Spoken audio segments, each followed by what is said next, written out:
Tiga bahan ini katanya itu bisa bikin hasil bakso lebih bagus dan juga lebih murah.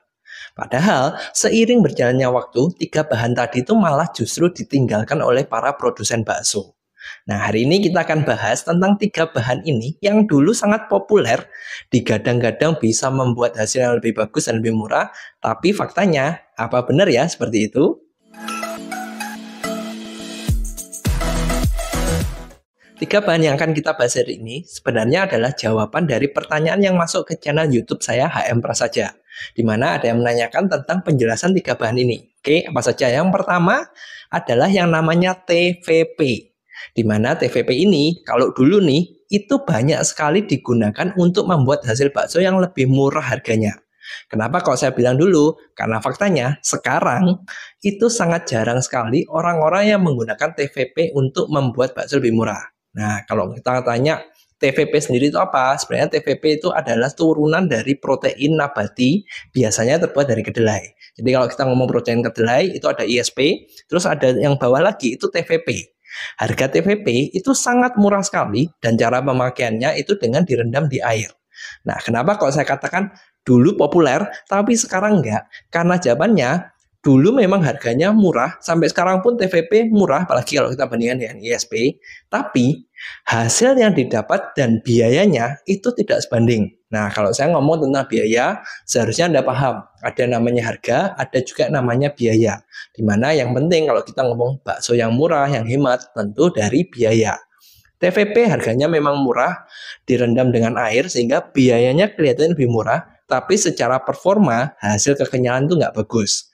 Nah, kenapa kok saya bilang sekarang ditinggalkan? Karena orang-orang itu sudah ganti, tidak pakai TVP, tapi mereka ganti ke MDM. Kalau Anda sudah biasa nonton saya, dan Anda sudah pernah melihat pembahasan saya tentang MDM, tentu Anda tahu bahwa secara satu harga, MDM jauh lebih murah daripada TVP. Terus yang kedua, secara hasil kekenyalan, gimana-gimana MDM masih ada kandungan dari dagingnya. Dimana kalau kita ngomong bakso di beberapa daerah, itu ada aturan Pemda bahwa bakso yang bisa dijual di umum itu ada syarat minimal daging. Sementara kalau TVP itu kan tumbuh-tumbuhan, jadi dia tidak bisa menambah meat kontennya, jadi menambah batasan dari dagingnya, sementara MDM bisa. Makanya lebih banyak produsen yang memilih menggunakan MDM karena satu harganya sudah lebih murah, dan yang kedua bisa disebutkan sebagai daging. Lantas kalau ditanya sebenarnya secara kualitas, secara sains bagus mana? Saya bisa bilang tetap pro ke MDM. Karena kalau dulu TVP populer itu karena suplai MDM ini susah. Sementara kalau saya dapatin sekarang lebih mudah, harganya juga lebih murah, makanya sebaiknya Anda pakai MDM. Dan jangan khawatir, kalau Anda sudah tahu MDM, tapi Anda lihat teksturnya kok jelek sekali. Caranya kan gampang. Ada dua bahan yang bisa membantu MDM tadi kelihatan lebih bagus, yaitu apa saja? Serbuk protein M100FT dan juga WBS 203. Bahan kedua adalah yang namanya fiber. Nah, fiber ini serat fiber itu biasanya dulu digunakan untuk mengikat cairan.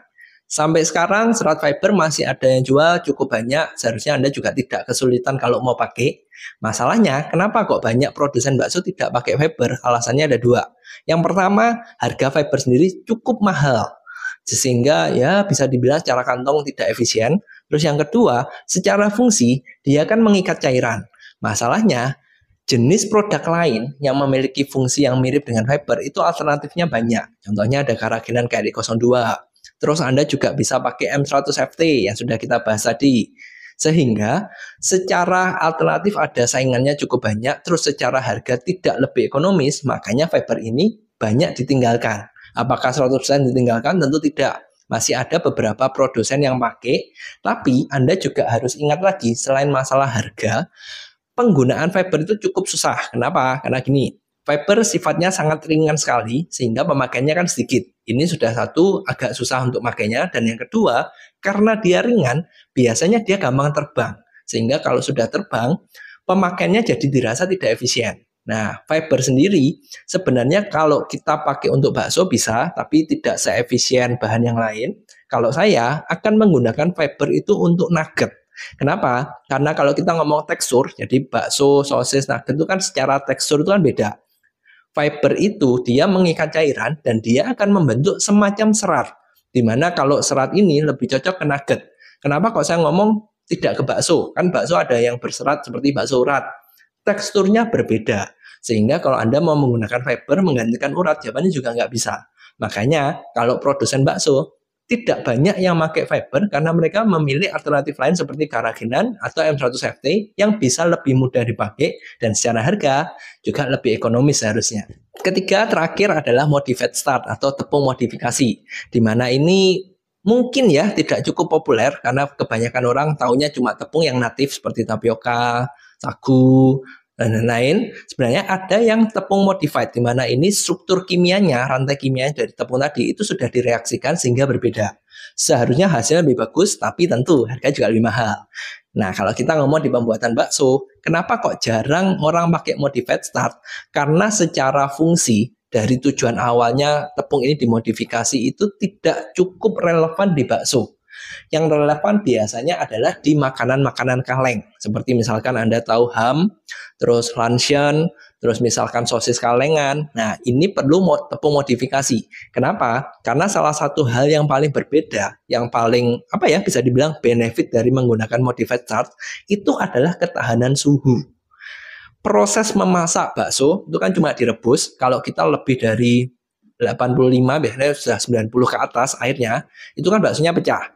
Sementara kalau kita ngomong kalengan itu dimasak dengan suhu sampai 120 derajat. Nah, karena sudah over sekali di atas 100, makanya ini baru butuh tepung modifikasi. Sementara kalau kita ngomong bakso yang masaknya cuma biasa di air rebusan, seharusnya nggak perlu. Nah, sehingga makanya jarang orang pakai karena ya perbandingan harganya mahal. Terus kalau yang kedua, orang masih ada yang pakai tepung modifikasi karena dia bisa memberikan kekenyalan yang sedikit lebih bagus daripada menggunakan tepung yang biasa. Di mana paling kelihatan itu ketika hasil adonannya, jadi masih adonan, belum dicetak di bakso, biasanya dia lebih kental kalau pakai tepung modifikasi. Pertanyaannya kembali, apakah memang seperlu itu? Karena kalau saya, ada dua kelemahan yang mungkin terjadi. Pertama, kalau adonan dimasukkan terus terlalu kental, biasanya kalau kita tidak mengontrol sendiri, jadi tidak punya mesin, tidak mengontrol esnya berapa, cenderungnya akan ditambah es lagi oleh para tukang gilingnya, karena dirasa masih kental. Sehingga ujung-ujungnya di akhir malah hasilnya nanti lembek. Itu yang bahaya yang pertama. Terus yang kedua, sifatnya dia karena cuma mengentalkan, tapi kekenyalannya tidak terlalu efektif, maka sebaiknya tidak memakai tepung modifikasi. Tapi kalaupun Anda oke, saya mau pakai tepung modifikasi, bisa aja. Seharusnya memang secara data, secara sains, hasil pasti lebih bagus daripada menggunakan tepung biasa. Tinggal pertanyaannya, sebanding nggak dengan harganya? Sekarang Anda sudah tahu 3 hal tadi, yaitu TVP, tepung modifikasi, modified starch, dan juga fiber. Nah, pertanyaannya apakah Anda mau pakai?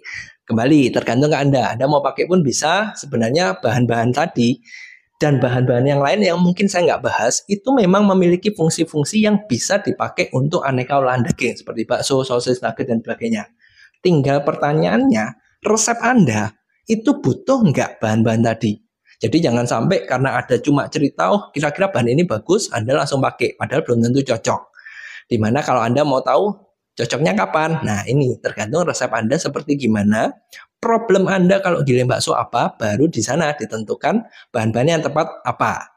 Kalau Anda bingung, Anda tertarik, cara paling mudah Anda bisa cek video-video saya yang lain, seharusnya pembahasannya banyak.